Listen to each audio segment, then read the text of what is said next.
My name is Elena Porter, and I'm 26. The night my boyfriend said, "If you can't handle me, just say so," I didn't cry or perform a scene.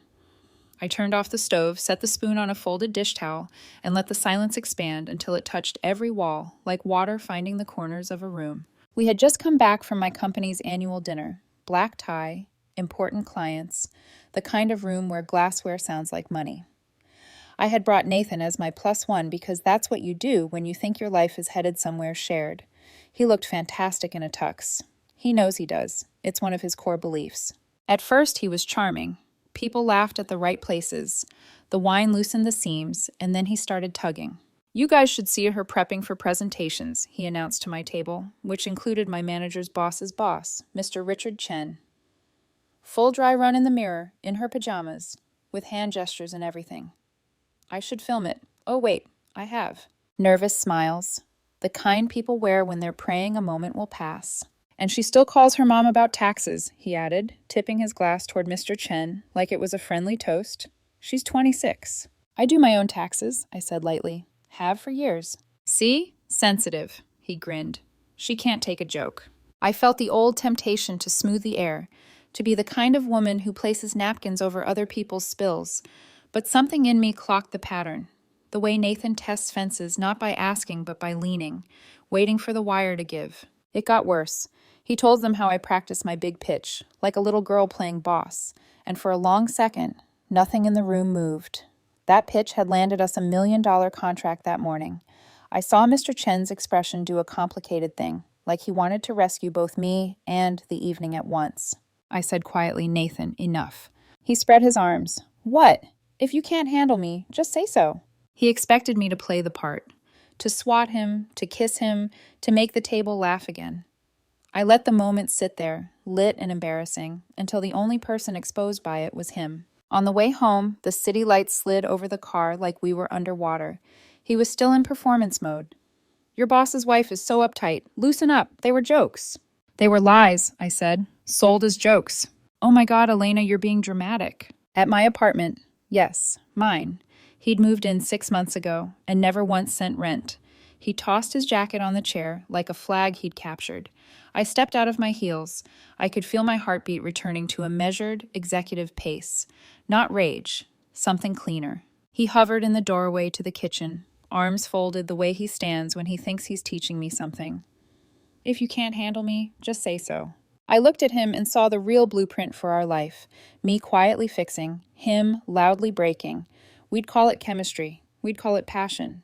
It would be neither. It would be unpaid labor. "Okay," I said, "I can't handle you." He laughed like I'd misdelivered a punchline. "You're cute when you pretend to be cold." He opened a bottle of the wine I bought. I opened my laptop. This is where people expect fireworks. The screaming, the throwing things, the cinematic argument that gives everyone a reason to forgive what they already forgave too many times. I prefer lists. Digital first. Streaming services. My accounts. I removed his profiles from Netflix, Hulu, Disney Plus, Max. Changed every password. Gym membership he needed for brand alignment. Canceled his add-on. Phone on my family plan because it was cheaper. Scheduled disconnection for Monday, 8:02 a.m.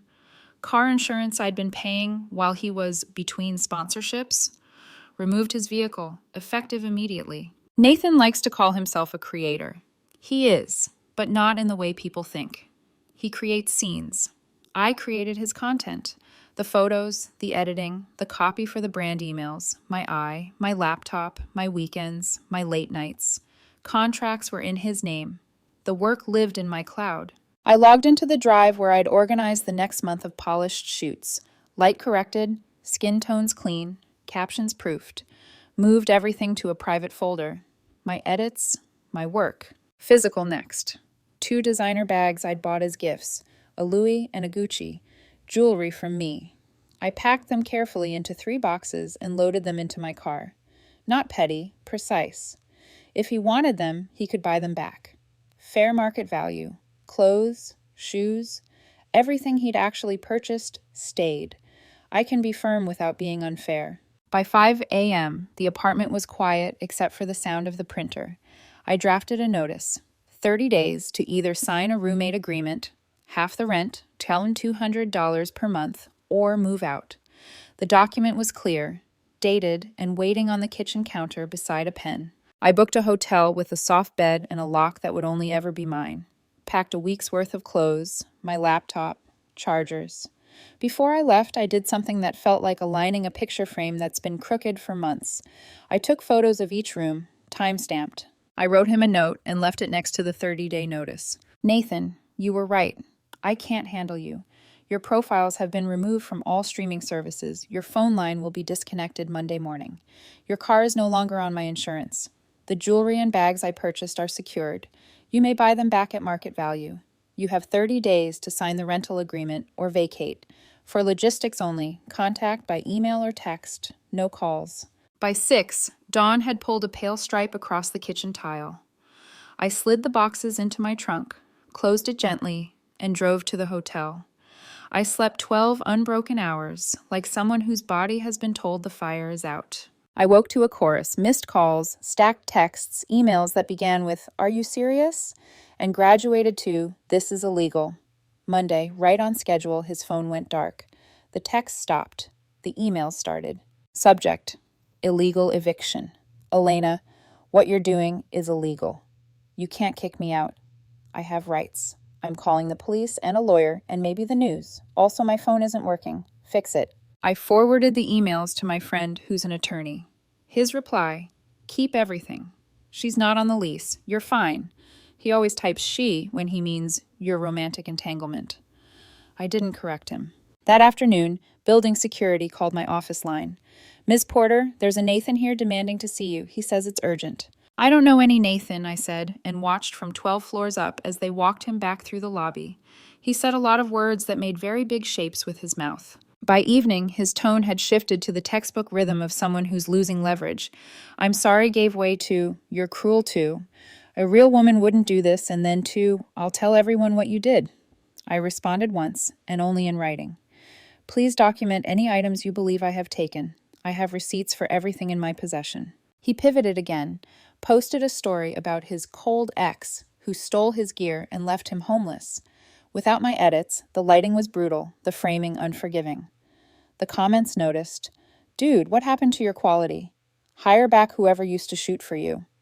Someone stitched his rant with a side-by-side from last month and today.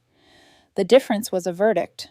At 9:57 p.m., a new name popped up in my DMs. Scarlett. Not my Scarlett, she was never mine, but Nathan's ex-girlfriend, the one whose long shadow had always been a little too close to the door. "He's hurting. You don't have to be heartless," she wrote, and then, "We could all get coffee. I'm great at mediating." I stared at the message until it stopped being about coffee. There are people who smell fresh disaster and come running with napkins. There are others who come with cameras. I typed a single reply, all communication in writing, logistics only. In the quiet that followed, I realized I didn't feel vindicated.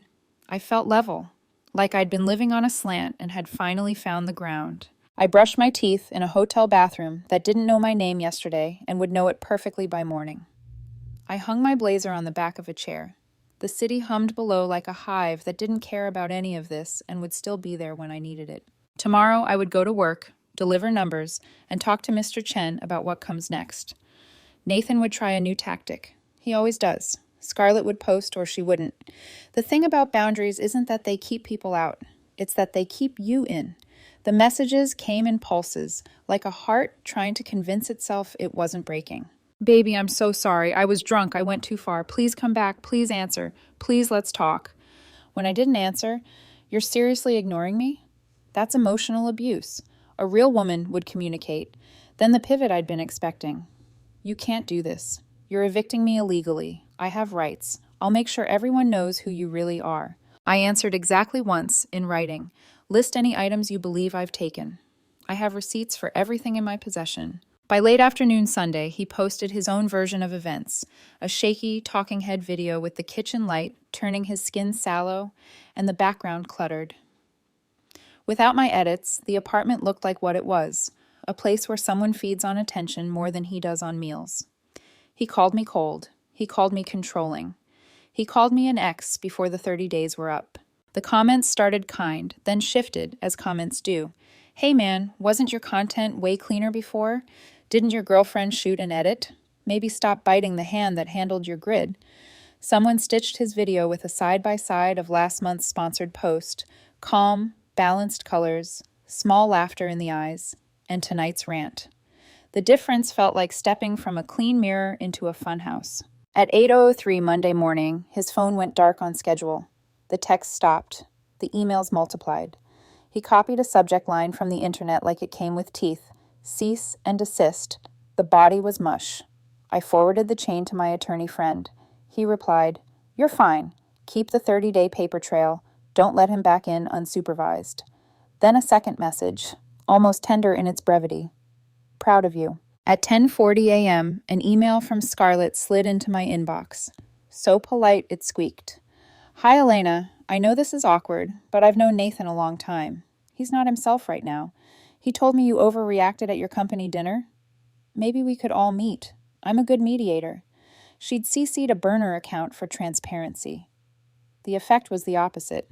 I considered the kind of woman who writes that email, the hero of her own reconciliation story, camera-ready empathy, a glow ring off-screen. I typed, "No, logistics only," in writing. At lunch, I ate in the courtyard with noise-canceling headphones and my numbers. One of my analysts, Leah, stopped mid-step and made a face. "Is your boyfriend the guy on TikTok about this?" She showed me a clip on mute. My kitchen, my dish towels, his version of me. "X," I said, the word still new enough to surprise me with how well it fit. "And the internet has him for lunch today."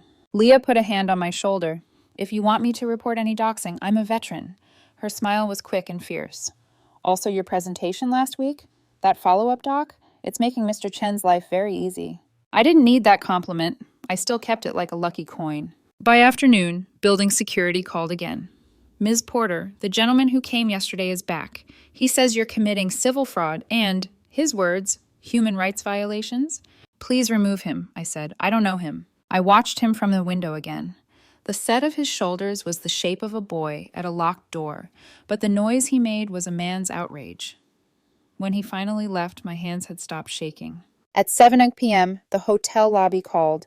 "Ms. Porter, Abella is here to see you. She says it's urgent and that you're being unfair." I recognized the name. Nathan's friend with a talent for plausible deniability. I went down anyway. It's better to end some habits face to face. Bella looked effortless, which is a style some people confuse with kindness. "Elena, hi." She gave me the concerned face. "He's a mess.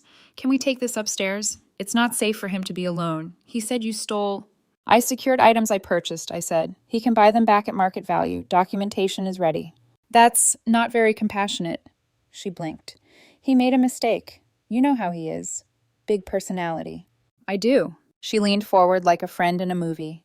"He's staying on my couch. He's spiraling. You can't cut him off like this. He needs his phone for work." "His phone was on my plan," I said. "His work relied on my labor. I'm done doing work I'm not credited or compensated for." "Okay, but be realistic," she started. "I am," I said gently, for the first time in this relationship. Her mouth opened, then shut. "Scarlett says she tried to help, and you were rude." "Scarlett is an ex-girlfriend looking for a plot," I said. "She can stage her concern elsewhere." Bella stared at me for a long second like I'd slipped the script from her hand and replaced it with a receipt. "He says you're evicting him illegally. 30 days isn't—" "He's not on the lease," I said. "He has 30 days to sign a roommate agreement or leave. That's the offer. It won't be sweetened." She sighed. "He's going to say you ruined his life." "He did that part himself," I said. "I just stopped paying for it." Back in my room, I lay on the bed and watched the ceiling until my pulse matched the hotel's quiet breathing. The city outside kept doing its jobs. Delivering, collecting, lifting, breaking, repairing. It is a comfort to live where the same truck passes your block every night at 2 a.m. and every morning at 6 a.m. time, making good on its promise. Tuesday arrived with the ugly bloom of a new strategy, love bombing in paragraphs. "You're the only woman who ever understood me. I've never loved anyone like I love you. We're soulmates.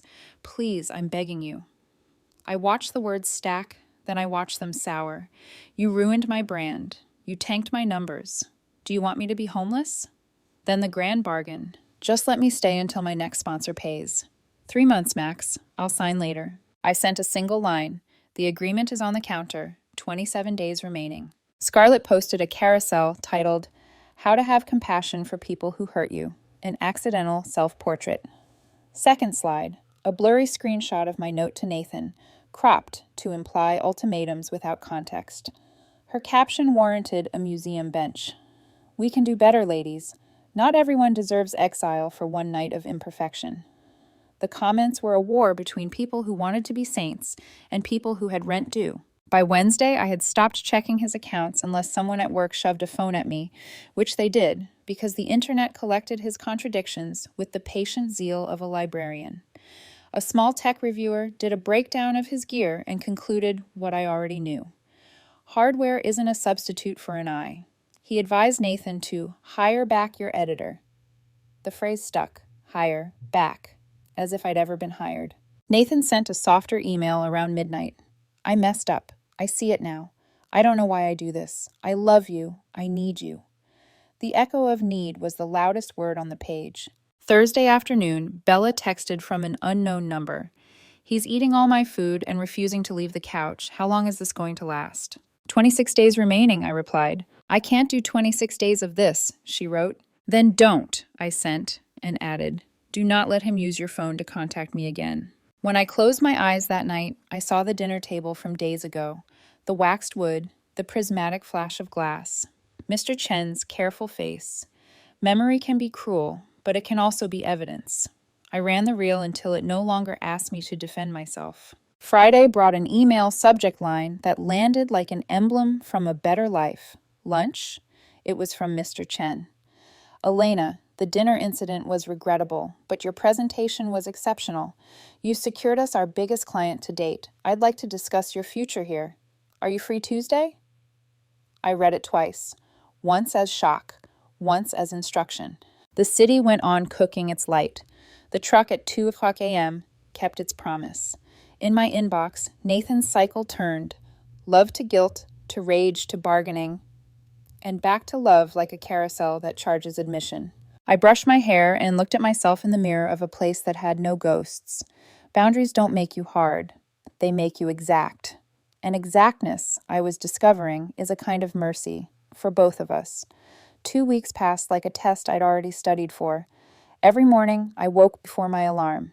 Every night, I logged the incoming chaos like data. Nathan's digital spiral had become its own ecosystem. First, the outrage posts, then the tears, then the self-growth reels where he quoted Rumi and talked about accountability while sitting in my hoodie. The same one he swore he'd never wear because it made him look soft. He'd tagged a few sponsors carelessly, like someone shaking a tree to see what falls. Instead, contracts fell on him. 2 brands paused their partnerships within 48 hours, one posting a statement about professionalism and consistency in influencer conduct. The irony was surgical. Meanwhile, his follower count plummeted from 11,000 to 6. The algorithm doesn't like mess. It likes novelty. Once you become a cautionary tale, it moves on without warning. Scarlett's involvement only made it worse. She posted a 7-minute story time titled, When Helping an Ex Goes Wrong, where she tried to play therapist, friend, and victim all in one breath. She described a certain content creator, as if his name wasn't already trending locally, who was taken advantage of by a controlling woman in corporate America. Her voice broke at the right moments. Her eyeliner didn't. And then came the twist no one expected. Nathan commented under the video, Thank you, Scarlett. You're the only one who ever understood me. The internet turned feral. Screenshots, duets, stitch reactions. Someone paired their exchange with the caption, Bro got dumped and went running back to the prequel. Within hours, Scarlett's comments section melted down into people reminding her that Nathan had once cheated on her publicly. She tried to delete the video. Too late. Screen recorded, stitched, memed. The same audience that once applauded their filtered love now tore through the archive like vultures. And in the middle of that collapse, I found peace. At work, my world ran on order. Mr. Chen's team finalized the $1 million client, and I was pulled into meetings where people actually listened when I spoke. I stopped apologizing before speaking, which made the air around me quieter, denser, more mine. Mr. Chen took me to lunch, somewhere discreet, wood-paneled, the kind of place where they refill your water like a ceremony. Elena, he said, setting his phone aside. I know that dinner was unpleasant, but the way you handled it, professionally, quietly, didn't go unnoticed. I smiled. Thank you, sir.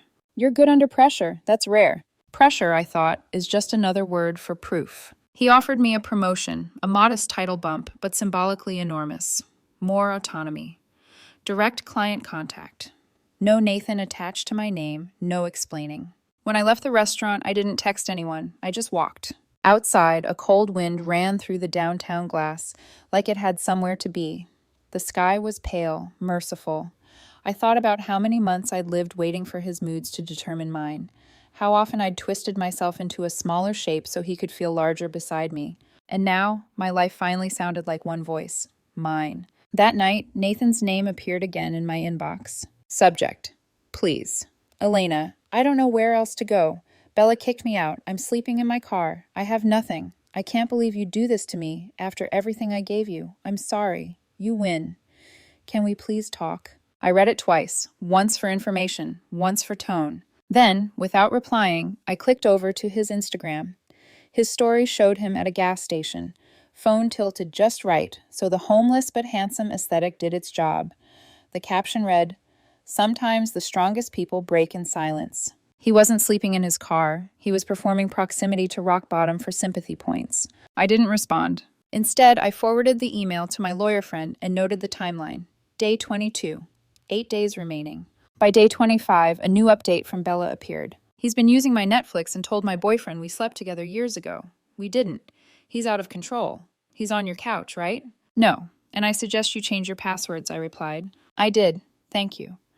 Also, I think he's staying with Jake now. Jake was our mutual friend, the kind who hosts barbecues, keeps the peace, and never picks sides until someone steals his beer. That arrangement lasted one night. Jake's girlfriend texted me the next morning. He tried to hit on me, in our living room. He's gone. It would have been funny if it weren't so predictable. By the end of week 3, he had officially become a cautionary parable whispered through group chats. Don't be a Nathan. Meanwhile, my lease renewal date approached. Instead of dreading it, I used it as an opportunity. I found a bright one-bedroom across town with a rooftop garden and a gym that smelled faintly of eucalyptus. Twice the rent, half the chaos. I applied, got approved, and signed within a day. The night I moved my things into the new space, I stood by the window, watching the city pulse below. The old me would have sent a final text, some closure, some proof of my decency. The new me knew silence was the closure. On day 30, I returned to the old apartment one last time. Jake came with me, along with his brother-in-law, Steve, a police officer still in uniform. It wasn't about intimidation. It was about safety and legality. I'd promised myself I'd never again walk into a confrontation unprotected. The lock turned stiffly. Inside, the apartment smelled like stale takeout and despair. Dishes crusted in the sink. Clothes everywhere. The remains of a man who thought mess could be mistaken for evidence of passion. Nathan sat on the couch in my hoodie, watching TV on his laptop. You're early, he said flatly. Right on time. He crossed his arms. I'm not leaving. Steve stepped forward, calm but unmistakable. Sir, you're not on the lease. You were given 30 days' notice. If you don't vacate voluntarily, we'll have to escort you out. Nathan blinked, the way people do when the story in their head finally collides with reality.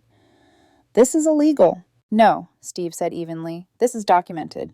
Nathan's defiance cracked. You're enjoying this, aren't you? I'm tired, I said. Not joyful, just tired. He packed fast, angry, sweeping things into garbage bags, knocking over bottles, narrating his heartbreak, loud enough for the neighbors to hear. You ruined everything. I stood in the doorway, hands folded. No, Nathan, you ruined everything. I just stopped paying for it. He froze, blinking. I made you interesting, he spat. Without me, you're just another boring tech nerd. I smiled.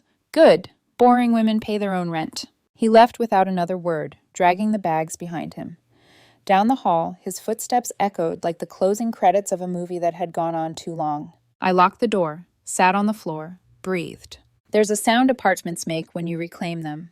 It's not silence, it's balance. 2 days later, I moved into my new place. The light hit the kitchen counter differently, softer, cleaner, like it wasn't bracing for impact. A week after that, an email arrived from Nathan. Subject, no title.